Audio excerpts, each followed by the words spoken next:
स्वागत है आप सबका आपके अपने channel trick with Vivek sir में। मेरे प्रिय छात्रों, आज की वीडियो में हम सब पढ़ेंगे अपने शरीर के एक महत्वपूर्ण अंग कान के बारे में। कान का प्रयोग हम कभी-कभी माफी मांगने, सॉरी बोलने के लिए भी करते हैं। परंतु क्या आप सब जानते हैं कि कान के कितने भाग हैं और किस भाग का क्या कार्य होता है?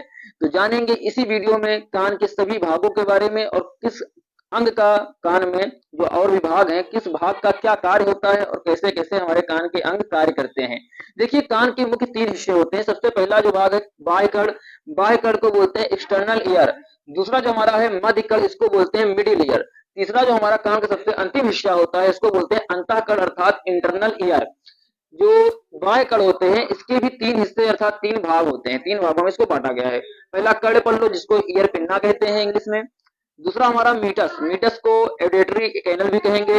तीसरा हमारा होता है कर्ण पटा। अब देखिए, कर्ण पल्लो जो होता है ये ध्वनि तरंगों को, जो भी हम ध्वनि सुनते हैं, आवाजों को सुनते हैं, महसूस करते हैं, इसको भेजता है कर्ण मीटस में।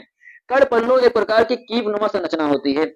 मीटस जो होता है इसकी लंबाई 2.5 सेंटीमीटर होती है जिसमें वायु भरी होती है। ये कान का मध्य भाग, मध्य हिस्सा होता है, ये ऐसा हम कह सकते हैं, या फिर हम बाह्य कड़ ही कह दें इसको, तभी कोई दिक्कत नहीं है।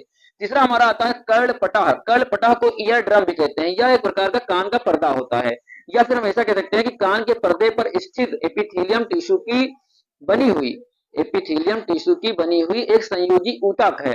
ठीक है, जो कि हमारा कान का पर्दा कहलाता है, या फिर इसको हम कर्ण पटाह कह सकते हैं, जो कि हमारा बाह्य कड़ यानी कि एक्सटर्नल ईयर का एक भाग है। मध्य कड़ जो होता है कान का बीच वाला हिस्सा, इसमें तीन प्रकार की हड्डियां पाई जाती हैं। तीन हड्डियां होती हैं, जिस पहली हड्डी है मेलियस, दूसरा इनकस, तीसरा स्टेपीज। स्टेपीज हमारे पूरे शरीर में पाई जाने वाली सबसे छोटी हड्डी होती है। यदि क्वेश्चन आता है बोर्ड पेपर में या कहीं पर भी आता है क्वेश्चन, आप किसी भी कंपटीशन की तैयारी कर रहे हैं कि कान की सबसे छोटी हड्डी कौन सी है, तो स्टेपीज है। सबसे छोटी हड्डी कहाँ पाई जाएगी शरीर में, तो कान में। तीसरा हमारा आता है अंताकड़। अंता का मतलब सबसे आंतरिक हिस्सा कान का। सबसे जो आंतरिक हिस्सा कान का होता है वो अर्ध पारदर्शक झिल्ली का बना होता है।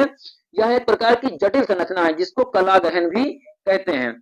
तो इस प्रकार से कान के भागों का वर्णन किया गया है। तो आशा करते हैं आपको ये वीडियो पसंद आई होगी। धन्यवाद।